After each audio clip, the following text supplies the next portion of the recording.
Bom dia. Bom dia. A paz do Senhor. Amém. Amém? Muito bom, né? Louvar o Senhor, glorificá-lo. Não é verdade? Como é bom. Queria convidar você a abrir sua Bíblia no livro de Hebreus, capítulo 10.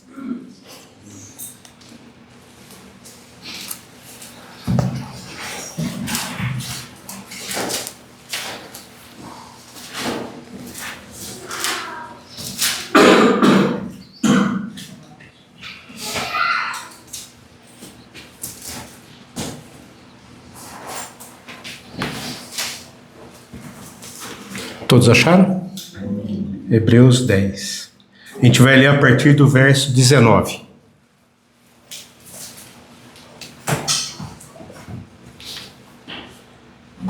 Tendo, pois, irmãos, intrepidez para entrar no Santo dos Santos, pelo sangue de Jesus, pelo novo e vivo caminho que ele nos consagrou pelo véu, isto é, pela sua carne, e tendo grande sacerdote sobre a casa de Deus, aproximemo-nos com sincero coração, em plena certeza de fé, tendo o coração purificado da má consciência e lavado o corpo com água pura.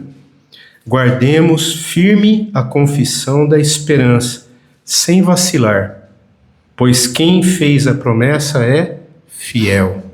Consideremo-nos também uns aos outros, para nos estimularmos ao amor e às boas obras. Não deixemos de congregar-nos, como é costume de alguns. Antes, façamos admoestações, e tanto mais quando vedes o dia que se aproxima. Amém? Senhor, nós queremos te agradecer nesta manhã, bendizer o teu santo nome, louvamos a ti. Tira toda, Senhor, inquietação do nosso coração, toda distração, tudo aquilo que pode estar ocupando a nossa mente e coração nesse momento. Queremos estar sensíveis para ouvir a tua voz, Pai. Fala o nosso coração, Pai. Queremos receber a porção que vem do teu trono, que o Senhor tem preparado para cada um de nós nesta manhã, Senhor. Alimenta-nos, Pai, com tua santa palavra, Senhor. E faz-nos, Pai, felizes na tua presença, Senhor. Em nome de Jesus, Pai. Amém. Eu queria falar um pouquinho hoje sobre a disposição do coração. Como está o teu coração? E eu queria usar, assim como chave, um versículo desses que nós lemos, né? O versículo 22. Quando ele diz assim: aproximemo-nos com um sincero coração, em plena certeza de fé, tendo o coração purificado da má consciência e lavado o corpo com a água pura. Como nós temos nos aproximado do Senhor? Como que a gente tem entrado? Nós agora há pouco louvamos aqui um cântico que diz isso, né? Entrar em sua presença, né?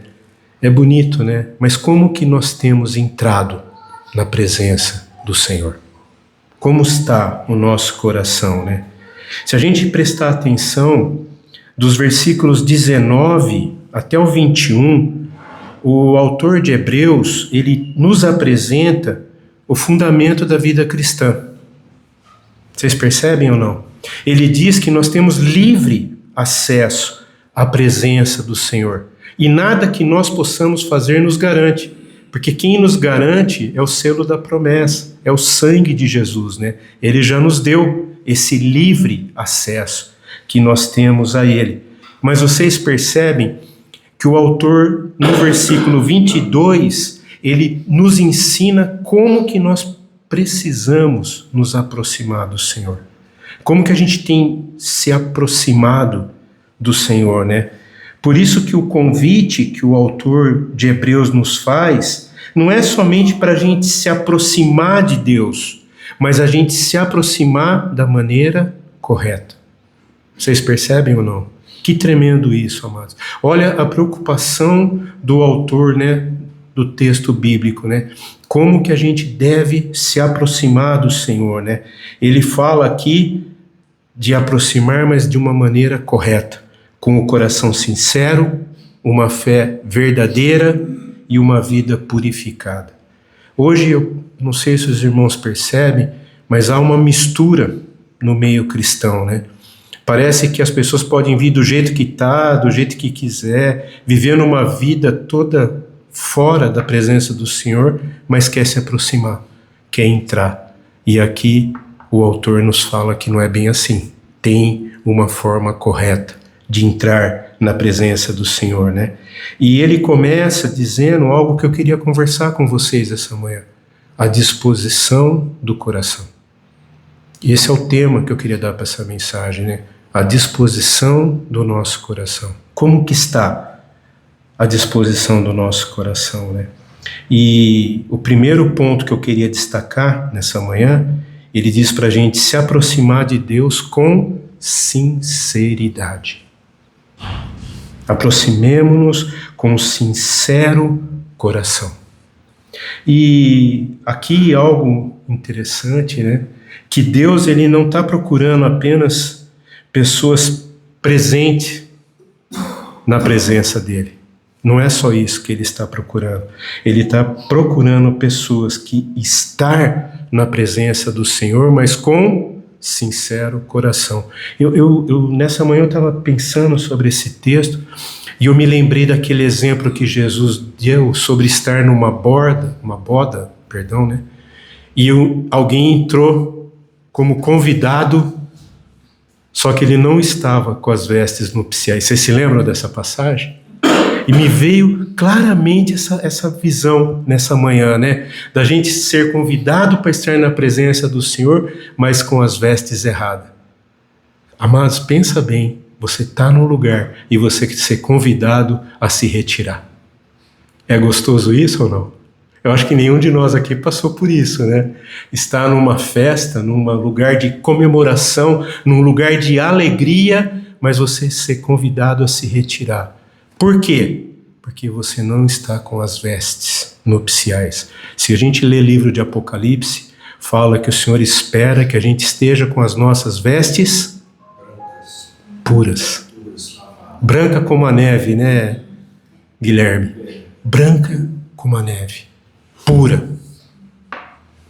Você tem pensado nisso? Mas eu penso assim, como é importante a gente estar atento a esses detalhes, né? Essa manhã eu estava pensando muito isso, né?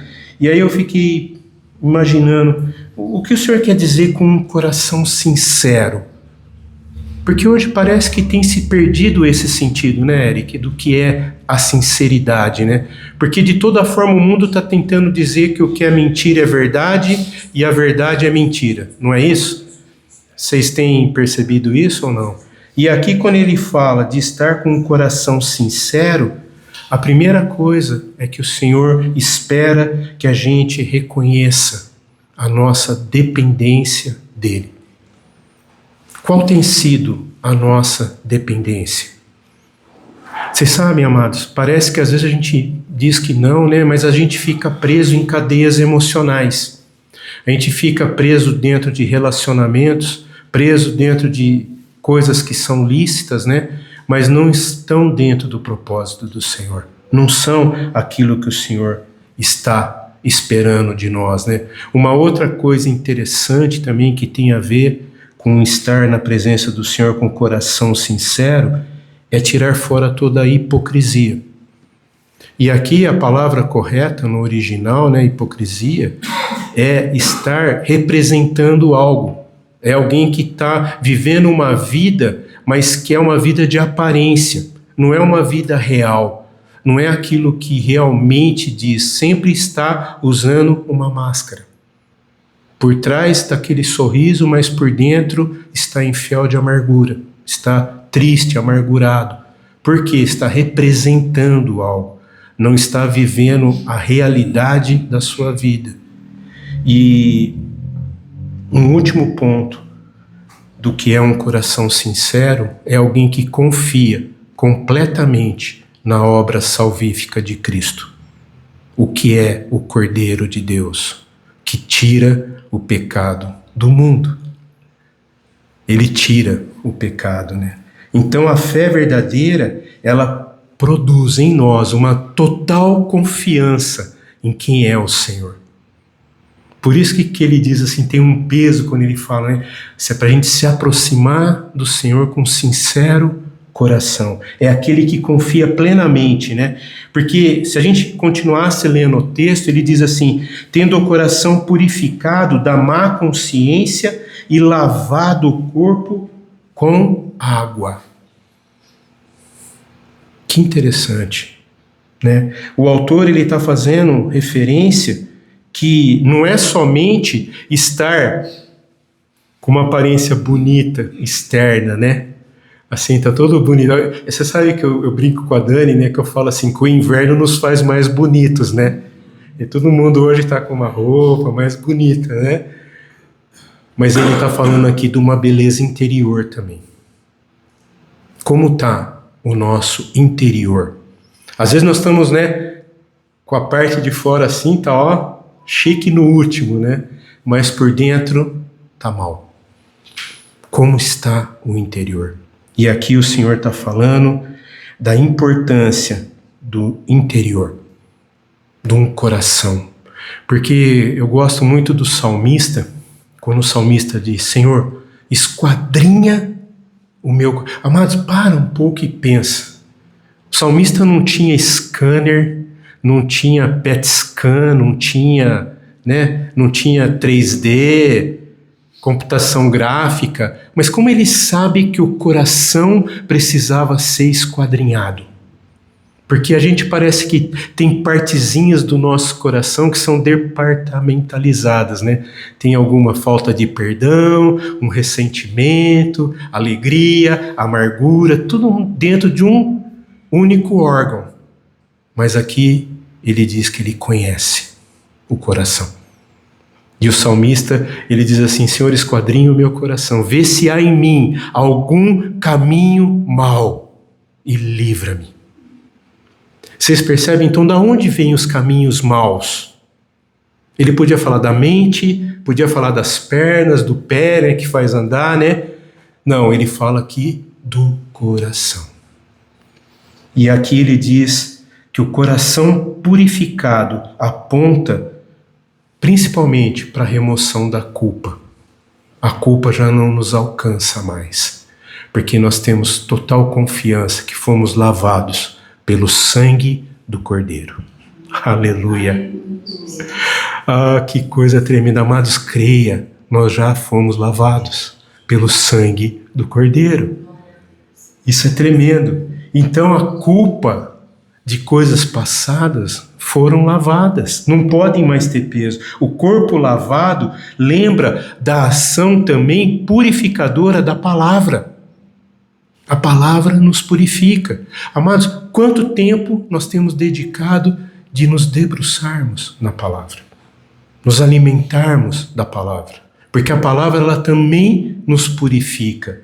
E Paulo, falando um pouquinho acerca disso, ali em Efésios, capítulo 5, nos versos 25 e 26, ele fala que Cristo santifica a sua igreja pela lavagem da água mediante a palavra. Não é isso que diz o texto? Vamos ler? Efésios, né? Está um pouquinho para trás aí. Acho que é importante a gente ler, né? Porque aqui Paulo dá a explicação, né? Efésios capítulo 5,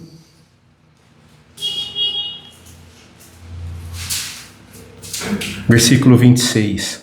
Para que a santifique-a, tendo-a purificado por meio da lavagem de água pela palavra. É a palavra. Tem um poder de nos purificar. Então, para um pouco e pensa, né? Vamos pensar. Lembra que nós estamos falando de sincero coração. Amém? Estamos juntos? Quanto tempo a gente tem permitido que a palavra nos limpe? Amados, nós precisamos ter tempo com a palavra. Nós precisamos. Eu sempre gosto de dizer, alguém vem para mim e fala, Chico, mas eu tenho dificuldade. Eu sempre falo, começa pelos salmos. Mas dificilmente a gente vai ler um salmo e não vai ficar assim cheio de desejo de orar. Principalmente os salmos dos filhos de Coré ou os salmos de Davi, né? Aquele desejo de orar, de buscar a presença do Senhor. Por quê? Há uma lavagem na palavra. Há uma graça, há uma promessa que ela nos limpa, nos purifica, nos santifica. Como é importante. E somente pelo sangue de Jesus é que nós somos purificados. Amém, amados? Por isso é importante a gente ler. Eu gosto de um texto que diz assim, eu li e eu criei. Então eu leio para crer. Amém, amados? Um outro ponto muito tremendo também, que o texto aqui nos ensina, de Hebreus, né? No versículo 23, quando ele diz assim, guardemos firme a confissão da esperança, sem vacilar, pois quem fez a promessa é fiel. É fiel. A esperança, ela não é um sentimento otimista. Sabe, amados, eu estava pensando, tomando banho hoje, eu estava pensando sobre isso, né? Estava gelado de manhã, né? Estava esperando a água esquentar e me veio esse pensamento, né? A gente está tendo, assim, muito acesso à comunicação, vocês concordam ou não? A gente tem recebido muita informação. E, às vezes, essa informação que nós recebemos, ela nos atrapalha. Sabe por quê? Elas criam em nós desesperança, desassossego, incertezas, indignação, às vezes até raiva, né? Sentimentos que não nos purificam. Então, a minha pergunta, o que nós temos feito com as informações que a gente tem recebido? O que vocês acham? A gente precisa ter muito temor, amados, muito temor. Porque, por exemplo, aqui ele diz assim, guarde firme a confissão. Eu fico pensando assim, né? O que é guardar com firmeza? Eu gosto daquele pensamento hebraico, né? De escrever a palavra aqui, né? E andar amarrado, né? Parece que a gente acha que precisa fazer isso, né? Andar amarrado. Não sei se vocês já viram o costume hebraico, né? Os judeus eles amarram trechos da palavra, da Torá na fronte, nos punhos, né? No peito, né? Por quê? Para manter a confissão. Hoje, literalmente, nós não precisamos fazer isso, mas nós temos, porque parece que tem aquela sensação assim, em Cristo eu sou livre, amém, sou livre, mas eu tenho guardado aquilo que me dá liberdade, aquilo que me dá esperança, diante de uma situação que a gente enfrenta, como que nós temos agido? Qual tem sido a nossa ação diante das tempestades que se levantam, né? Diante das situações terríveis? Por isso que, olha como é tremendo esse conselho do autor de Hebreus. Guarde, permaneça firme a esperança, porque ela jamais falha. Porque fiel é aquele que prometeu.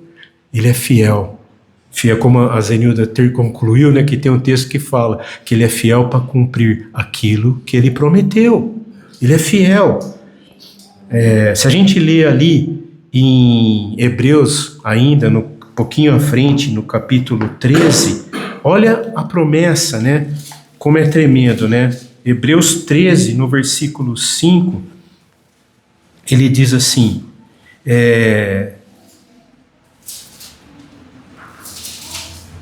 ele está citando uma passagem, uma porção da palavra de Deuteronômio, né? E olha, assim, amados, deixa o Espírito Santo falar, né? Olha que tremendo o pensamento do autor, né? Ele diz assim, seja a vossa vida sem avareza, contentai-vos com as coisas que tende, porque ele tem dito, de maneira alguma te deixarei, nunca, jamais te abandonarei. Aqui ele está citando Deuteronômio capítulo 31, dos versos 6 e 8. Vocês percebem ou não? Olha, o autor, ele conhece a palavra e ele crê na palavra, então ele nos ensina segundo a palavra, nos dá confiança. Isso é se alimentar da palavra. É o que ele diz assim, aí ele continua no versículo 6, né? Assim afirmemos. Vocês percebem que ele está falando dois adjetivos aqui para adjetivar mesmo o texto, né? Não sei se está certo o português aí, professor. Mas olha só, ele diz: afirmemos confiadamente, o Senhor é o meu auxílio, não temerei, que me poderá fazer o homem? É uma pergunta. Em quem nós temos confiado? Aonde nós temos depositado a nossa fiel esperança? Então, ele está dizendo que em tempos de incerteza, nos tempos assim de crise, talvez nesta manhã você veio para essa reunião e no seu coração está assim: nossa, mas amanhã eu tenho tantas situações difíceis, eu tenho tantas coisas para resolver. Eu queria dizer para você: há esperança. O Senhor não nos abandona, não é isso que ele está dizendo? O Senhor não nos abandona. De maneira alguma te deixarei, nunca, jamais te abandonarei. Esse é o Deus, ao Senhor, a quem nós chamamos de Pai, Papai, Paizinho amoroso, que não nos desesperança, mas pelo contrário, Ele nos enche de esperança. Amém, amados? A esperança sustenta a nossa fé e fortalece a nossa perseverança. Na quarta-feira a gente estava falando sobre isso na reunião, né? Termos perseverança. A importância de perseverar, né? E um outro ponto ainda que eu queria destacar, né? É que a gente precisa... Oi, Norberto. De maneira alguma te deixarei hoje, domingo? De maneira alguma te deixarei amanhã, segunda? Não. O que é aquilo? Nunca. Sim, nunca. É aquilo que eu falei, ele usa mais, né? Ele adjetiva mais o texto para afirmar aquilo que ele está nos dizendo, né? E ainda, se essa esperança ela é importante, ela precisa ser demonstrada. Nos nossos atos, nas nossas ações, nós precisamos demonstrar essa esperança. E como que a gente demonstra essa esperança? Com o sentimento mais tremendo que o Senhor nos deixou, ou nos delegou, né? O amor. Sabe por quê, amados? Nós somos capazes de amar, porque Ele nos amou primeiro. Que aí ele diz no versículo 24, né? Consideremo-nos também uns aos outros. Vocês percebem como está tudo ligado? Como ele está numa sequência explicando como que a gente demonstra a fé, considerando uns aos outros. E para estimularmos ao amor e às boas obras. Nós precisamos, porque quem experimenta o amor de Deus, ele se torna um instrumento desse amor. Cada vez mais que a gente recebe do amor do Pai, isso nos delega a sermos mensageiros desse amor. A gente demonstrar esses atos de amor, né? Porque o autor aqui de Hebreus, ele está nos ensinando que a gente precisa olhar para o nosso irmão e perguntar: como eu posso te incentivar mais? Vamos fazer isso? Dá uma olhadinha para o seu irmão aí. E fala para o seu irmão: como que eu posso te incentivar mais?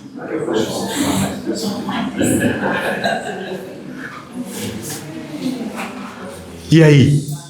Como que eu posso te incentivar mais? Você percebe? Como que eu posso te incentivar mais? O que eu posso fazer para te incentivar mais? Como eu posso te estimular a fazer boas obras? Amados, o Senhor, Ele tem nos dado todas as ferramentas necessárias para que a gente seja bem-aventurados em tudo aquilo que a gente faz, amados. Você já parou para pensar nisso? Você pensa que o arroz que você faz lá é maravilhoso? Porque o Senhor está te dando essa graça para você abençoar a sua família. Você faz aquele bolo delicioso, você vai comer o bolo sozinho? Não, né?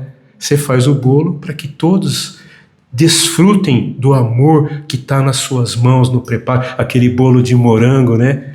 Né, Zenilda? Tá tão gostoso, né? Vocês percebem? O Senhor nos dá dons e talentos para a gente amar mais. Esses dons e talentos se transformam em ferramentas que nos capacitam a fazer boas obras. Temos feito boas obras? Temos demonstrado esse amor? Sabe, amados, porque o discipulado cristão, ele acontece na ajuda mútua. Quando eu estou transmitindo para a vida do meu irmão o caráter de Cristo que está em mim. O caráter de Cristo que está em nós. Nós temos demonstrado isso ao irmão? Isso é muito importante. Porque o amor, ele não pode permanecer somente em palavras, mas ele precisa ser transformado em ações, em atitudes. Sabe por quê, amados? Quando o amor é demonstrado em ações, em atitudes, eles se tornam glória ao Pai. O Pai é glorificado. Aleluia. Glória a Deus. Porque as nossas atitudes glorificam o Pai e edificam a sua noiva. Esse é o chamado que o Senhor tem para mim e para você. Para a gente ser mensageiros das boas novas do reino de Deus. Aleluia. Amém, amados? E ele conclui, não estou concluindo a mensagem, mas estou concluindo o pensamento dele, né? Ele conclui usando um termo que é tão, assim, emblemático. Parece que não tem nada a ver com todo esse sentimento que ele está colocando para nós, né? No versículo 25, ele fala o quê? Não deixemos de congregar, como é costume de alguns. Vocês percebem? Não é coisa do nosso tempo isso. Lá no tempo do autor aqui do livro de Hebreus, né? As pessoas já deixavam de congregar, como é costume. Mas isso precisa permanecer. E vocês percebem por que a importância do congregar? É quando congregamos que a gente faz admoestações. A gente recebe ensino, conselho, bênção, porque a gente recebe alguém que toca em nós e fala uma palavra de Deus e nos capacita. Recebemos algo que vem da parte do Pai. Para isso, a gente precisa congregar. Então a comunhão, deixa eu dizer algo importante para você. A comunhão não é um detalhe da vida cristã. Ela é parte da vontade de Deus para mim e para você. É que nós estejamos em comunhão. Porque nós temos um Pai, que é Deus de relacionamentos. Ele espera que nós nos relacionemos, que a gente esteja junto. E é na convivência onde nós somos fortalecidos, onde nós recebemos aquilo que é a porção do Pai para nós. Aquilo que o Senhor tem para mim e para você, separado para nós. Então, eu quero dizer que muitas atividades, né, conseguem reunir multidões. Talvez faz aí uma situação, aquela coisa, está cheio de gente, lotado. Mas a minha pergunta, está havendo comunhão? Está havendo edificação? Está havendo alguém que olha para você e reparte aquilo que vem da parte do Pai?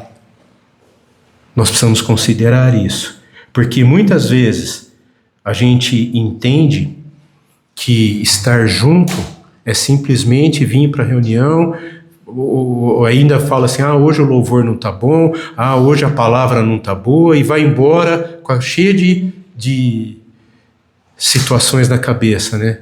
Mas a pergunta é, o que eu trouxe para edificar a vida do meu irmão? Porque aquilo que eu trago para a reunião é reflexo da minha intimidade com o Senhor na semana toda. Durante a semana toda eu recebi do Pai e eu compartilho no domingo aquilo que eu recebi do Senhor. Agora, se eu não me alimentei de nada na semana inteira, o que eu tenho para repartir no domingo? O que vocês acham?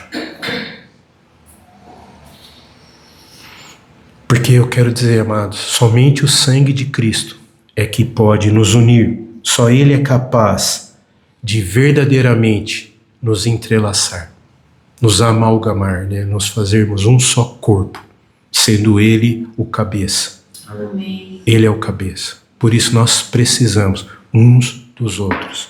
Por isso a igreja, ela permanece unida porque ela compartilha a mesma fé, o mesmo sentimento que havia em Cristo Jesus. Amém, queridos? Percebem por que é importante congregar? Por que é importante estar junto? Porque eu compartilho aquilo que eu tenho recebido do Senhor. O Senhor não é Deus de solitários. O Senhor é Deus de família. Amém? De muitos filhos. Mas tem um detalhe: semelhantes a Jesus. Não ao mundo. Não às coisas que há no mundo. Porque o autor de João, né, as suas cartas, ele fala algo muito tremendo. Ele fala que Deus não amou as coisas que o mundo faz. Ele amou pessoas. E aí as pessoas confundem João 3,16, que acha que Deus amou o mundo, ama tudo, né? Ama as coisas erradas. Não.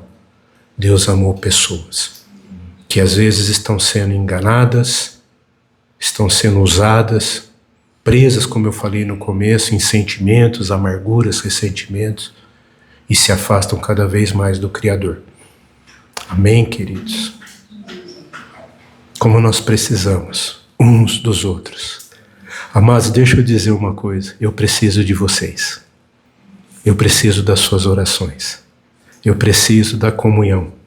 Amém? Amém. Nós precisamos uns dos outros. Amém, queridos? Amém. E eu queria concluir agora sim, concluir essa mensagem, dizendo que um coração sincero produz uma vida transformada. Às vezes a gente fica pensando assim, mas como que eu vou viver uma vida transformada? Quando eu tiver o meu coração sincero na presença do Senhor. Porque uma vida transformada persevera na esperança. E a esperança nos fortalece em amor.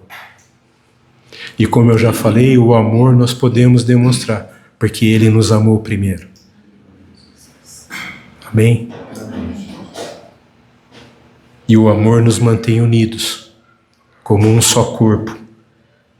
Ele abre o caminho para a evangelização, para a salvação do perdido, para que o Senhor se manifeste através do seu Espírito Santo em nós, demonstrando dons, tendo uma palavra, tendo uma unção de cura, discernindo espíritos. E pensando um pouco acerca desses poucos versículos que a gente leu nessa manhã, né? A gente podia resumir essa mensagem pensando o seguinte: o versículo 22 fala que nós precisamos ter um coração sincero. Isso quer dizer um relacionamento correto com Deus. O versículo 23 fala de uma viva e firme esperança, que fala de relacionamento com as promessas que Deus nos dá.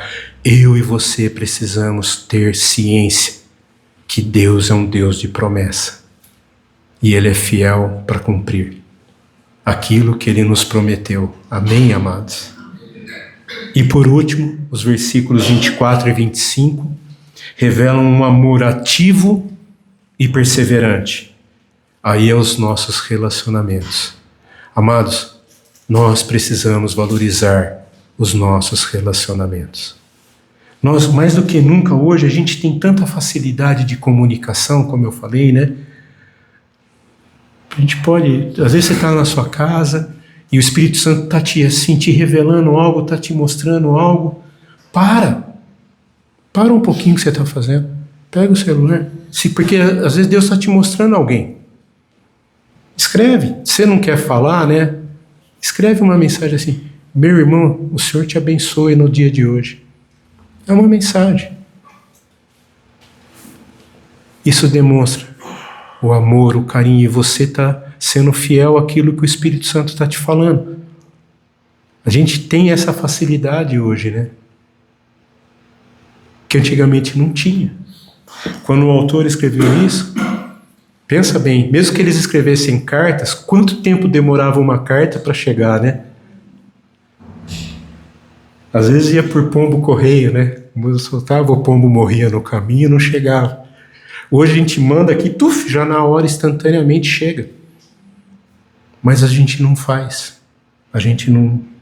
Porque a gente não consegue entender o que é um amor ativo e perseverante nas nossas vidas. E eu queria dizer que esses 3 versículos, 4 que eu citei, que é o 24 e 25, eu coloquei como um só, mas são 2 versículos. Esses versículos, eles fazem uma progressão. E essa progressão acompanha as 3 virtudes cristãs. Vocês percebem ou não? Eles enfatizam fé, esperança e amor. Que o Senhor possa estar enchendo o nosso coração nessa manhã de fé, esperança e amor. Amém, queridos? Amém. Que o Senhor nos console. Amém. Amém? Vamos louvar ao Senhor. Amém?